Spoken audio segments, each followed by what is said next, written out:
بالله من الشيطان الرجيم بسم الله الرحمن الرحيم الحمد لله رب العالمين والعاقبة للمتقين والصلاة والسلام على سيدنا محمد وعلى آله وصحبه أجمعين وبعد اللهم علمنا ما ينفعنا وانفعنا بما علمتنا وزدنا علما يا رب العالمين. Bugün kelgan dersimiz bo'lsa yanada logika ilmiga qadam olg'uchilar uchun tayyorlangan logika ochquchi ya'ni miftahul mantiq nomli bu darsimizning bugun 5-darsiga keldik. Biz darsning mavzusiga kirib ketishdan avval ilgirki darslarni qisqacha bir takrorlash sifatida so'zlab o'taylik. Biz bu darsimizda logika degan insonni tafakkur yurgizishda, fikr qilishda fikr qilishdagi fikriy xatolikdan, tafakkurdagi xatolikdan saqlaydi degan edik. Undan keyin bu ilmul mantiq ma'na haqida to'xtaladi degan to'q. Endi bu bir söz so'zlanadi, bir söz. Bu so'zdan bizniki zihnimizga bir tushuncha paydo bo'ladi. Bu tushuncha paydo bo'ladi. Bu zihnimizda paydo bo'lgan tushuncha mafhum deb ataladi. Shu so'zniki tashqiridagi, shu tushunchaning tashqiridagi obyekti, tashqiridagi haqiqati bo'lsa misdoq deb ataladi degan to'q. Undan keyin bu logika tasavvur va tasdiq deb ikki xil insonning bashi kalasiga kelgan tasavvur, undan keyin bu tasavvurdan kelib chiqqan yakun deb cho'ng jihatni ikkiga bo'linadi. Bu har tasavvurmi ikki tasavvurniki bosqichi, boshlanish bosqichi, oxirlanish nuqtasi, tasdiqning boshlanish nuqtasi, oxirlanish nuqtasi deb to'rtga bo'lgan to'q. Undan keyin biz bu tasavvurning boshlanish nuqtasini oldingi darsda 5 xil umumiylik bilan tushuntirib o'tgan to'q. Ya'ni insonning kalasiga kelgan tasavvurat umumiy jihatdan 5 xil umumiylik bilan tasavvur qilinib ifodalanganligini so'zlab o'tgan edik. Endi shu insonning kalasiga kelgan tasavvurdagi shu umumiylikdan ta'rifotlar kelib chiqadi. Bizning kallamizga bir tasavvur paydo bo'lib, umumiy bir tasavvur. Undan keyin bu tasavvur dastlab bu bir so'z kallamizda paydo bo'ladi tabii ki. So'zning paydo bo'ladi. Ammo bu paydo bo'lgan bu tasavvurdan anglovchilar hammasi bu nima degan bir savolni qo'yishadi. Bu nima degan bir savolni qo'yishadi. Masalan, men inson dedim. İnson desem degan aman kallamga bir insonniki bir tushunchasi paydo bo'ladi tabii ki. Ama bunu anlayan adam eğer insanı bilmeydiğin adam olsa insan degan nima ma huwa insan degan nima degan bir savolni qo'yishadi. Bu shu savolga berilgan javob ta'rif deb ataladi, insonning tunishtirilishi. Bu ta'rif ba'zida mukammal ta'rif bo'ladi, mukammal tunishtirish, ba'zida naqs, ya'ni nuqsoni bor, nuqsonliq tunishtirish bo'lib qoladi. Ba'zida xato tunishtirish bo'ladi, ba'zida og'zaki bir murakkabroq ma'noni osonroq bir ma'niga tarjima qilib bergandek tunishtirish bo'ladi. Masalan, demak, shunday shakllarda bo'ladi. Endi shu tunishtirish butun fanda faqat logikada emas, har qanday bir sohada, har qanday bir fanda bizga kerak bo'ladi. Ya'ni diniy yoki ilmiy kitoblar bilan shug'ullangan har qanday bir odam shu kitobda istiloh bo'ladi, qo'llanish, shu kitobniki fan ahli qo'llanib kelgan bir atalg'ular bo'ladi, istilohlar bo'ladi. Shu atalg'ularni faqat shu fanniki qoidasi bo'yicha tunishtirish kerak bo'ladi. Endi shuni tunishtirishni o'rganish va shu tunishtirishni tushunish degan shu logika degan fan, ilmul mantiq bilan bilinadi. Chunki bu tunishtirishni o'rgatadi bizga, qanday tunishtirishni o'rgatadi. Har qanday fanniki atalg'ularni tunishtirishni qanday tunishtirmaymiz deb shuni o'rgatadi. Endi biz bugun darsimizni boshlab ketaylik. Bugungi 5-darsimiz bo'lsa maqasidut tasavvurat. Oldingi darsda mabadi'ut tasavvuratni olgan to'q, ya'ni kulliyatli 5 deb. Endi bugungi olmoqchi bo'lganimiz maqasidut tasavvurat. Ya'ni tasavvurlarning oxirgi nishoni yoki oxirgi nuqtasi. Asosiy nuqtasi. Ve huvel kavlu şarih. Bo'lsa qavlu sharihdir. Endi qavlu sharih degan nima? Ya'ni so'zni izohlaydigan so'z. Bizniki tasavvurni izohlab beradigan so'z degan gap endi bu. Fal qavlu sharih tasavvurni izohlab beradigan so'z degan nima desa? Ve yusamma bunun yeni bir ismi var. Bir narsenin isminin köpteki bu narsenin intihayin muhim kelgin alamet. Ve yusamma bit ta'rifi vel muarrifi aydan bi kesri ra. Bu ta'rif de muatuludu. Ra harfini zil bilen muarrif de muatuludu. Yani tunuşturuş de muatuludu ve tunuşturucu de muatuludu.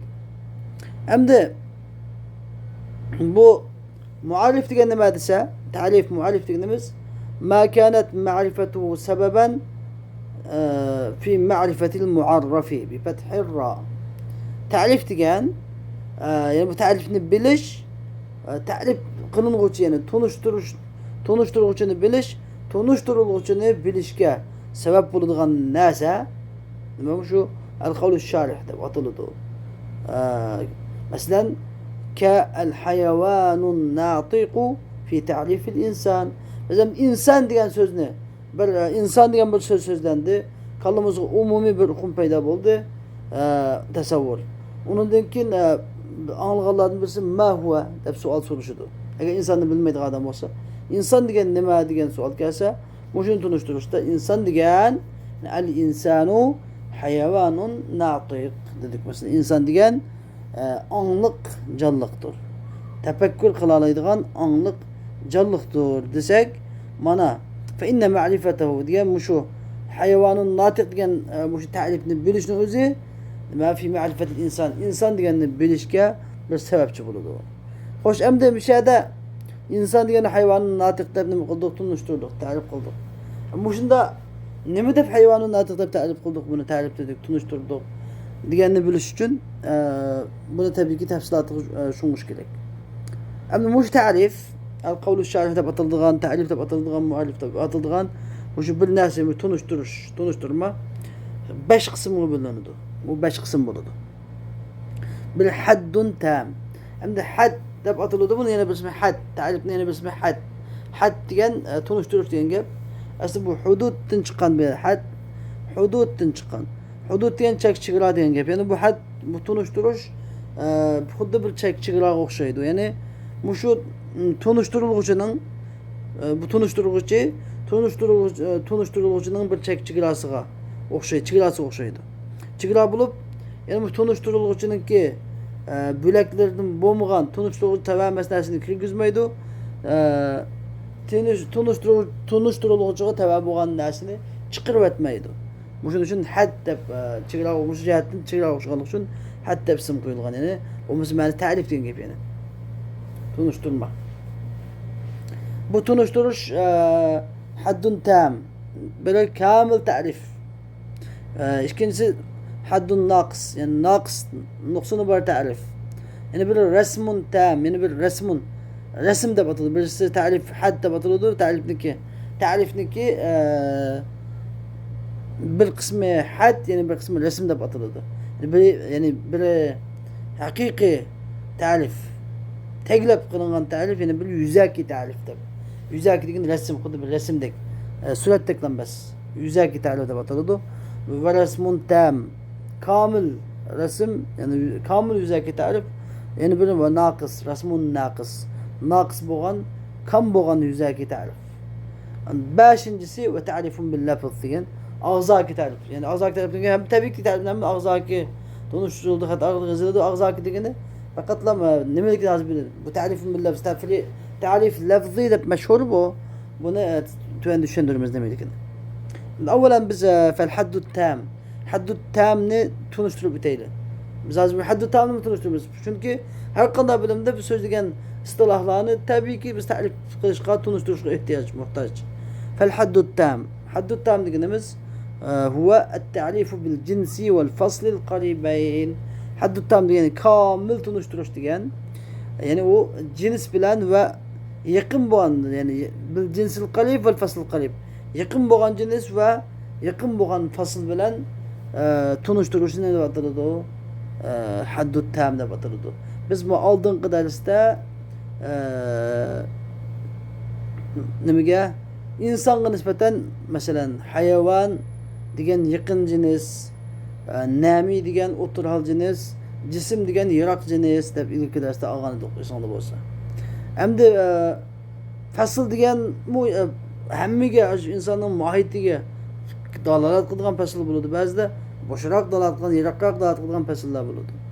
Endi shu yaqin rasmiy dalolat qilgan fasl bilan insonni masalan boshqa hayvonotlardan ayirib qola oladigan natiq degandek bunda fasl bilan mumkin jins degan insonning tupstiki, inson degan turning tupstiki faqat tupst yaqin bo'lgan jins, ya'ni hayvon degan jinsdan tunishtirishning o'zi haddi tam deb ataladi. Masalan, ki ta'rifil inson bil hayvonin natiq, inson degan so'zni hayvonin natiq degan gap bilan tunishtirish masalan.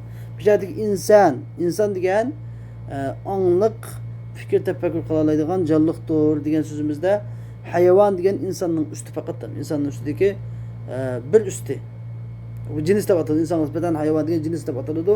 Cins qarib deb ataladi. Chunki inson bilan hayvonning orasida yoki nomi yo'q, yoki jism degan narsa yo'q. Faqatlam inson bilan hayvon. Hayvon insonning ustida hayvon, hayvonning ostida inson bor. İnsanning ostida nav yo'q. Mumkin natiq degan insonning butunlay nimasiga dalolat qiladi. İnsonga xos bo'lgan, insonning mohiyatiga xos.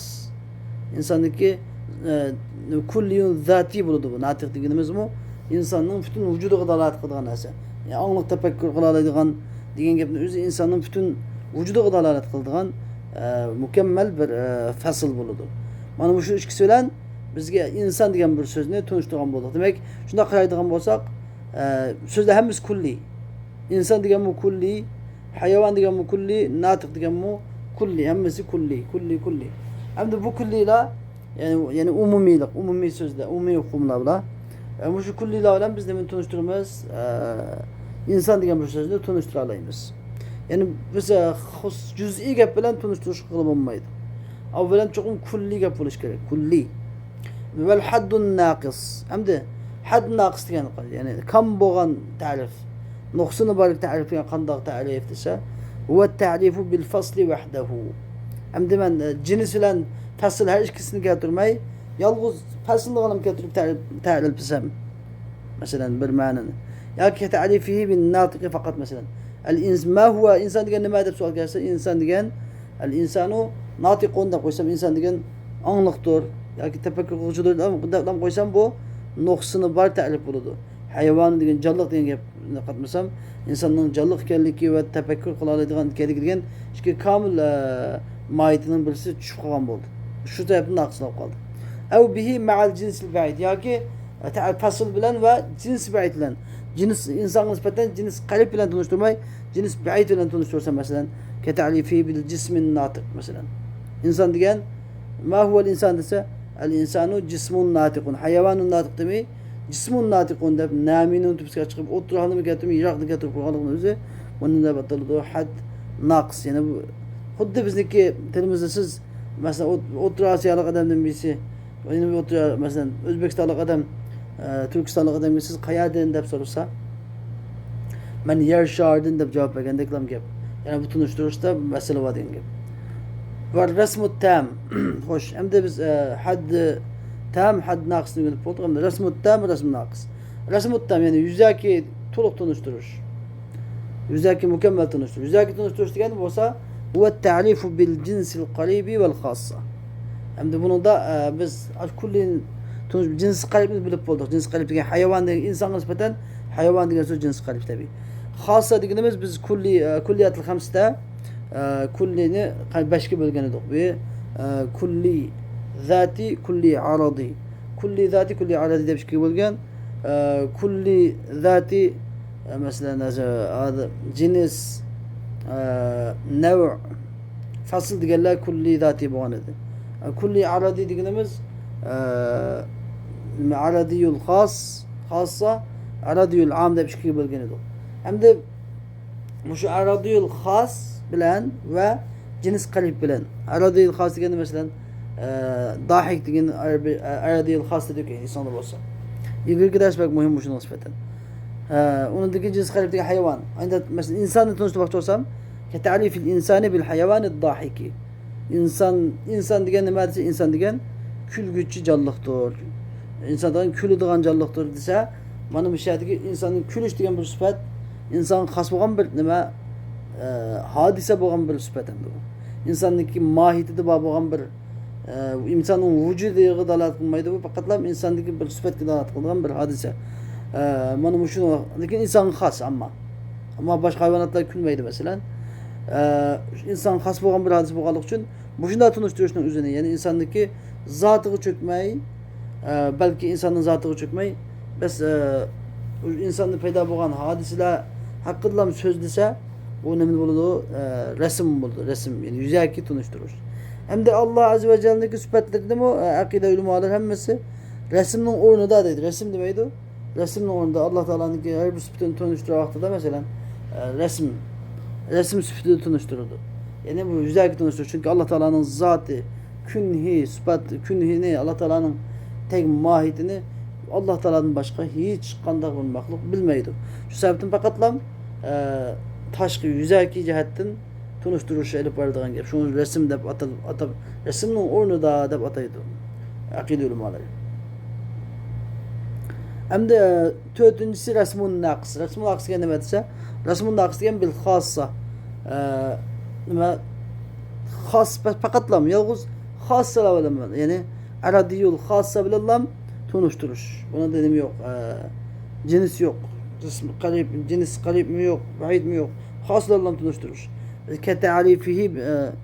كتعريفه بالضاحك يعني insan ne ما هو الإنسان dese الضاحك insan gene mesela kül güçe de koysa fakat bunun adı resim yüzeki naqs tunuşturuş kam tunuşturuş ev biha ma'a cins ba'yaki nemi yok şey nemi bilen khas bilen bilge yirak boğan cins bilen insandaki yakın cins bilen emas yirak cins bilen tunuşturuş bunun adı bu resmin naqs da batır mesela İnsanlık ketarifi bil cismi dahik.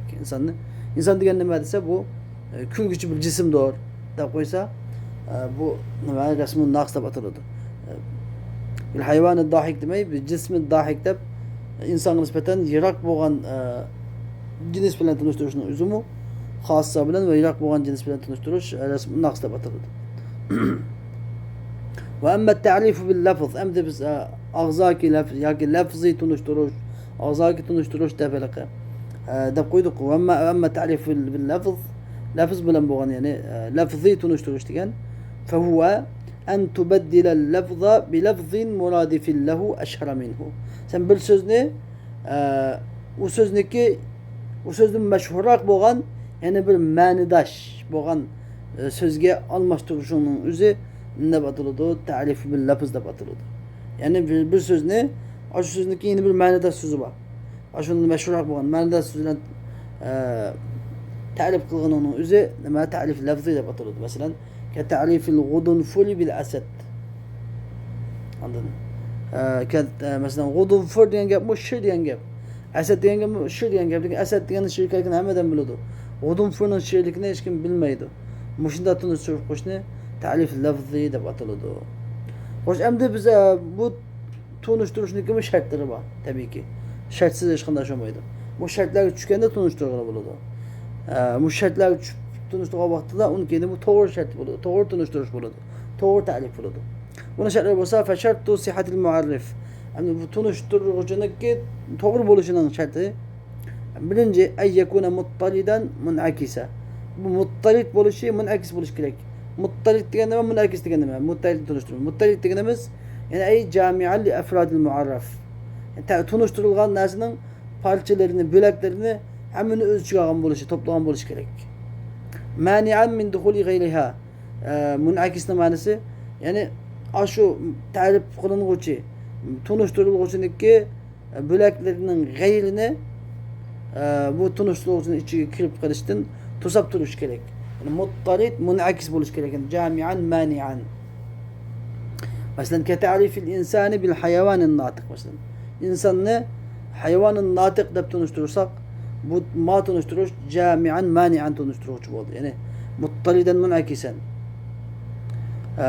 فلو كان غير جامع كتعريف الحيوان بالناطق مثلا بشهادة قد قبلش الإنسان حيوان ناطق desek kamil mükemmel bir tunuşturuş oldu. Kanda dese mesela insan diyen biz hayvan diyen bir sözden evvelen umumi bir söz dikkat ettik. Bu hem insanın bütün insanın türünü hemen içi ekiydi. Hayvan diyen sözümüz şu canlılık diyen yapılan bütün insanlar onu içi kırıp gitti. Başka at koyulan birlik kırıp gitti ama hayvan diyen yapılan şey. Natık diyen yapını koyduk, faslını koştuk. Faslını koşa şulan bütün koy kala at içecek diyen hayvanlar çıkıp gitti fakat anlık tefekkür diyen yapılan insanın üzlam kap kaldı. Yani hayvanat diyen bir umumi söz, bir aşı umumi sözünü ayır. Şu sözü kadar ayrıldığın, şu sözünün ki mahiyetini kadar ayrıldığın, başka mahiyetten çıkıp taşıdığın natık diyen fasıl bilen biz kamil bir tunuşturuş yani malum oldu. Demek hayvan natık diyen yapının ki tahtike insanın başka hiç kanda bir mahluk girmedi. فلو كان غير جامع كتعريف الحيوان بالناطق مثلا eğer emdi bu cami bu mesela insan diyen ne dese insan mesela hayvan diyen ne hayvan diyen ne dese hayvan diyen natikon da koysak hayvanın natık koysak bu çağda bunun bulunduğu cami bu mugamber tarif bulundu hayvanı natık hayvan diyen bir anlık tefekkür kılıcı desek fakat lam insanın sözde kim bulunmaz at koykalı kirmigen bulundu demek bu cami bu mugamber muttalit bu mugamber tarif bulup kaldı ev gayri mani ya ki tarif gayri mani bulup kalsa yani başka tarif kılın için ki böleklerden boğmagan neslerini tarif kılın için içine girip kurduğun tarif bulup kalsa bu mu kamil doğru bulunmaydı. Çok önemli anda bulması gerek. Mesela ketarifil insan bil hayvan. İnsan diyen ne dese insan diyen hayvan da öyle koysa. El insanu hayvanınız insan diyen bir canlılık dese bu tarifke insan mı kirip gidiyordu ve koy kala at hayvanat da mı kirip gidiyordu. Bu gayri münakis bulup kaldı. Bu mu ne tarifin şartı muttalit münakis buluş gerek. Yani cami mani buluş gerek. Şunda doğru bu talim doğru buluşun çokum muttalit buluşu münakis buluş gerek. Lem yasihat tarif. Yani müde bulakasa yani tarif gayri cami ve gayri mani bulakasa bu tarif doğru bulmaydı. Hata tarif bulup kaldı. Birinci şartı yekuna muttaliden münakisen hoş. Tarifin ikinci şartı ve yekuna zahiran. Tarif zahir buluş gerek. Aşkara buluş gerek. Mesela ke tarifil hintati bil qumh. Mesela hinta diyen bu buğday diyen gap, qumh diyen bu buğday diyen gap. Lakin qumh diyen bek meşhur isim. Hinta diyen sel az işletildiğin isim. Hintani qumh da tunuşturğandak zahir aşkara buluş gerek. Yani biz tarif kılan lafız bilen tarif kılışımız tarif kılındığın tarif kılgıcı ait uç aşkar hemmeden bildiğin mana tarif kılındığıcı olsa şey fikrak buluş gerek. Ve amma idâ kana eb'adu minhu amma amde bu tarif kılındığıcı tarif kılgıcıdan yırağılap kalsa anladın mesela ma ketarif el-esed bil-gudun fırlatı ve de yazı satar çünkü esed ne gudun fırlan tarif kılış bu mu doğru ama başka yarak binasıyla öyle mesela binasını biz tunuşturucu'nun arasındaki gep bek yarak nahayeti bek alaksı bek yaraklap kapkasa ve bu şimdi misal geçsek meylemdi esedle Udumpur diyen gepler esedle arasındaki fark bek yarakamdı Udumpur diyen uyuldum buyurgan işletmeydiğen bir gepemdi bu şimdi alıp alaksı bek yarakla git kalsa ev musaviyen mesela ya ki beraber emdi ikisindeki birisinin yukarı birisi aşkara birisini akfiyor may her ikisi o boşa şolap kalsa ki ta'rifil adedil ferdi bima leyse bizevci mesela taksan diyen nima dese taksan diyen cüb olmagan san degендek mesela tang mı tang cüb olmagan san degen bilen taksan ikisi okşaş mı gep ve zevcu bima leyse ferdin cüb san diyen takamaz dep tunuştugandek bu durursun maydı anladın cüb diyen nima dese takamaz tak diyen nima dese cüb olmaz dep tunuştursa bu ikisi musavi birbiriyle beraber yani demek tunuşturucu diyen tunuşturucu diyen nima daha iskanlarak ve meşhurak buluş gerek.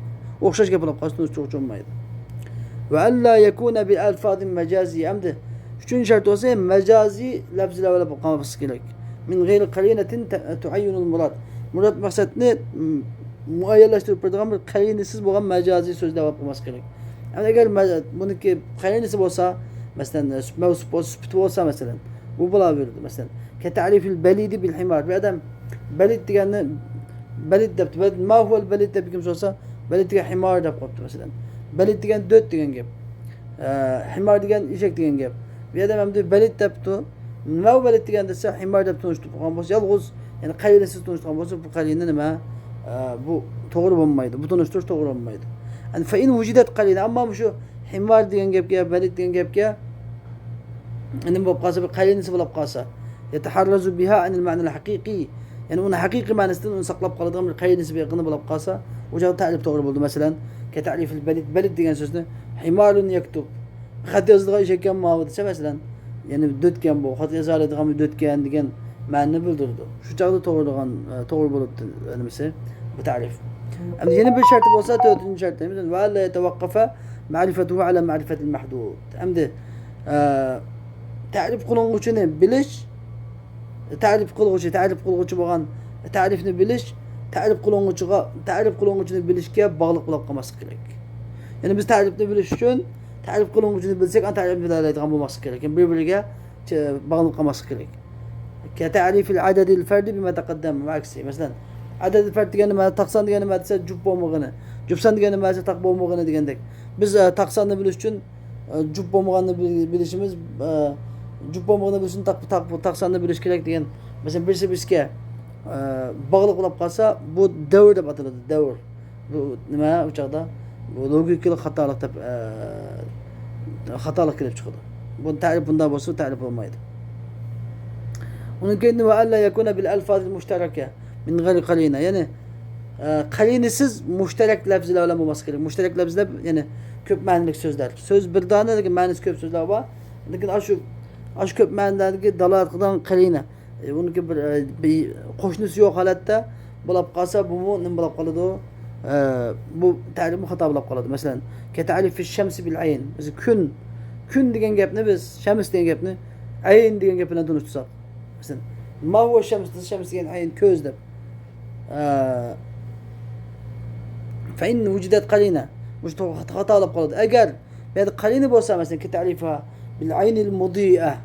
Bil aynil mudi'a deb kelsa, yani nurluq ko'z, yo'ruq ko'z deb kelsa, ta'rif durust bo'ladi. Ammo yolg'iz shams degan gapni ma huwa shams ayn deb qo'ysa, u chaqda bu nima bo'lmaydi, xato olib qoladi. Chunki shams degan shams deganda ayn degan ma'nosi bu bor. Ammo bu aynil mudi'a degan bir sifat bilan qo'shilgandan keyin uni keyindan qalina deb atadimu sifat shu ta'rif to'g'ri bo'ladi. Va idxolul ahkami fil hudud la yajuz. Endi men yana bir biladigan tish hududlarga, yani ta'rifatlarning ichiga hukmlarni kirgizish joiz bo'lmaydi. Biz ta'rifatda faqat shu ta'rifatniki nimasini, jinsini va faslini keltirib shu mohiyatini bayon qilib beramiz. Uniki qiladigan ishlarini, onu kelib chiqqan hukmlarni bayon qilmaymiz. Ka ta'rifil fa'il mesela, fa'ilni ma huwa al fa'il desa bir adam, fa'il degan bi annahu al ismul marfu'. Fa'il degan ismul marfu', yani pesh o'qilgan bir ism deb tunishtirgan bo'lsa, buni bilib qoladi, bu xato bo'lib qoladi. Pesh o'qilish degan fa'ilning ishi, u fa'ilning hukmi. Ammo fa'ilning o'zi emas. Fa'il degan fi'lning fa'ili tushgan narsa doğru deb tunishtiramiz mesela. Fi'lning fa'ili fa'il degan nima desa, fa'il degan sharkat uning bilan yuz beradigan narsadir deb tushunsak to'g'ri bo'ladi. Ammo fa'il degan pish o'qiluvchidir desak, u joqda muftidan pish o'qiladi masalan. Ya'ni maf'ul bo'lmasa ham pish o'qiladi. Demak, xato bo'lib qoladi. Nimish qali anna raf'a hukmun min ahkami. Chunki raf'i degan fa'ilning hukmlaridan bir hukmdir. Ve yana bir sababi li anna al mu'arrafa, chunki ta'riflanguvchi bi fath ra yatawaqqafu ala ajza'il ta'rif. Ta'rifniki bo'laklarga qarashliq. Ve idza ja'alna al hukma, agar biz hukmni shu ta'rifniki ta'rifdan bir juz' qo'ysak, vel halu annahu yatawaqqafu ala al mu'arraf, halbuki ta'rif mu'arrafga qarshi bo'lib qoladi bu holatda. Bu chaqda davr kelib chiqadi. Chunki hukm bir shayga hukm qilish degan far'un an tasawwurihi, o shayni tasavvur qilishdan kelib chiqqan bir tarmoq. Bu chaqda lazima davr lozim bo'lib qoldi. Va huwa mamnu'. Davr degan mamnu'dir. Grammatikalik, ya'ni xatolik deganda, ya'ni logikalik xatolik davr degan. Ya'ni bir narsani tunishtiramiz, bu narsa tunishtiruvchi qarashliq, tunishtiruvchi qarashliq, mani bilish uchun ani bilsam budu, ani bilish uchun mani bilsam budu. Şu bu to'xtamaydi, aylanib to'xtamaydi bu tafakkur bu chog'da. Bu xatolik bo'ladi. Chuqur bir to'xtash kerak. Va la yajuzu idkhal aw allati aw va la yajuzu idkhalu aw allati lish-shakki fil haddi. Hamda biz bilasini tanıştığanda şek uchun kelgan avni keltirish kirgizish joiz bo'lmaydi. Sizning qavlingizda masalan fi ta'rifil balid masalan dört nadandan birini tanıştırışda vallazi la yafham aw la yastafham la aw la yastafhim. Dört degan nimasi dört degan tushunmaydigan yoki tushunishni talab qilmaydigan deb ala sabili shak yo'li bilan buni tushundirsa bu xatolab qoladi. To'g'ri bo'lmaydi. Yani imma hada aw hada degan emas. Ya dört degan ya yoki biraz tushunmaydigan odam. Yoki bo'lmaydi la yastafham demayasini. Balkim birazini tushunmaydigan odam yoki balkim bir narsani tushunishni talab qilmaydigan odam bu bir narsani tushunishni talab qilmaydigan odam bo'lishi mumkin deb bunda tunishtirishning o'zi bu xatolik. Bu tunishtirish xato bo'ladi. Va amma awillati taqsim uchun kelgan aw fa innahu yajuzu idkhaluha ala ma'nan. Uni ma'naga kirgizish joiz bo'ladi. Qanday deb masalan anal mu'arrafa qisman qismun kaza va qismun kaza deb ta'rif qilingan narsa bu narsa ta'rif qilingan narsa masalan bu narsa ikki qism. Bir qismi bundaq, bir qismi bundaq deb bunda tunishtirsa bo'ladi. Fa yakunu at-ta'rifu fil haqiqati ta'rifayn li shayn. O'chaqda bu ta'rif haqiqatda amaliyotda ikki narsaning ikki ta'rifi bo'ladi. Misali buning misali masalan ta'rifu an-nazar. Nazar degan so'zni bil fikril muaddi ila ilmin aw ghalabati adh-dhanni deb tunishtirdik. Ma huwa an-nazar? An-nazaru fikrun muaddiyun ila ilmin aw ghalabati adh-dhanni dedik masalan. Nazar degan ilmga ilib boradigan bir fikrdir yoki g'alabati adh-dhann degan g'alabati adh-dhannga ya'ni eng kuchli ko'z qarashga ilib keladigan bir fikrdir dedik masalan. Ya'ni buning ma'nosi an-nazaru qisman. Nazar degan ikki qism bo'ladi. Al-awwal birinchi qismi al-fikrul muaddi ila al-ilm. Ilmga ilib boradigan fikr tafakkur. Va thani ikkinchisi bo'lsa al-fikrul muaddi ila g'alabati adh-dhann. Ya'ni gumonning eng kuchli nuqtasiga ilib boradigan fikrdir. Ondan nazar degan nazariya degan deb tunishtirgandek mavzu joiz bo'ladi. Ikkiga bo'lsa. Va amma fi rasmi fa yajuz dukhuluha. Amma rasmda hatta joiz bo'lmagan bilan avning kelishi shak uchun kelgan avning kelishi rasmda joiz bo'ladi. Rasmda fa yajuz dukhuluha avning kelishi joiz bo'ladi. Mutlaq shaklda joiz bo'ladi. Ki qavlikasining qavlidagi masalan fi ta'rif al-insan sen insonni tunishtirmoqchi bo'lsang ma huwa al-insan desa huwa al-hayawanu ad-dahik aw al-qabilu li sun'ati al-ilm va sun'ati al-kitaba deb yozsang bo'ladi. Hayvon inson degan nimasi? Inson degan bu kulaydigan bir jonliq yoki ilmni qabul san'at al-ilm ilm san'atini qabul qiladigan bir jonliq yoki kitobat xatti san'atini qabul qilgan bir jonliq deb bunda avni kirsang bo'laveradi. Val farqu bayna al-hadd va ar-rasm. Hadd bilan rasmning o'rtasidagi farq nima desa annal mahiyat manasini tagi yastahilu an yakuna laha faslan ala al-badal. Bir narsani tigi taktining mahiyatiniki ikki dona fasl bo'lishi mumkin emas. Fasl degan bir bo'ladi. Misal insonniki tigi takti nima faqat onglik tafakkur qiluvchi onglik degan mush so'z ham insonning fasli bo'la oladi. Buni ikki dona uch dona fasli bo'lmaydi. Va yajuzu an yakuna laha xosatan. Ammo insonniki bir dona ikki dona xususiyati bo'lsa bo'laveradi. 3 dona 4 dona 5 dona xususiyati bo'laveradi masalan. Yuqorida so'zlab o'tdik masalan. İnsan degan hayvonun dahik, al-insanu hayvonun qabilun li sanatil ilm, al-insanu hayvonun qabilun li sanatil kitaba degandek masalan. Al-insanu mutakallimun, al-insanu jalisun, al-insanu hayvonun jalis, al-insanu degandek masalan inson xos bo'lgan sifatlar bilan insonni rasm sifatida, rasm ta'rif sifatida, yuzaki ta'rif sifatida sifatlashga bo'ladi. Bir qancha xoslar bilan keltirishga bo'ladi. Ammo insonniki mohiyatini, tigi taktini tushuntirgan ta'rifda faqatlam fasl bir bo'ladi. Bir narsadan ayriladi, undan boshqa narsa yo'q. Bugungi darsimiz hadi oxirlashdi. Endi xulosatul kalom ifoda maram, ya'ni biz har qanday bilimda biz ta'rifga muhtoj bo'lamiz. Ta'rifning birinchi dastlabda bir tur bo'lgan, biz so'zlamoqchi bo'lgan gapni masalan al kalimatu masalan kalima degan tunishmoqchi bo'lsak, al kalima deb kalimani o'qiymiz, ismni avval. Undan keyin buni ta'rifiga birinchi qilib jins bo'lgan al kalimadan doirasi kengroq umumiy bir so'zni keltiramiz. Al kalimatu lafzun deb. Lafz degan og'zimizdan chiqqan narsa. Al kalimatu lafzun wudi'a li ma'nan ma'lumin. Desak masalan. Men buni mishada mush ta'rif qiladigan bo'lsak, kalima degan nima mu'arraf ta'rif qilinadigan so'z. Endi lafzun wudi'a li ma'nan ma'lum degan so'zimiz bo'lsa, lafzun degan so'zimiz nima? Jins.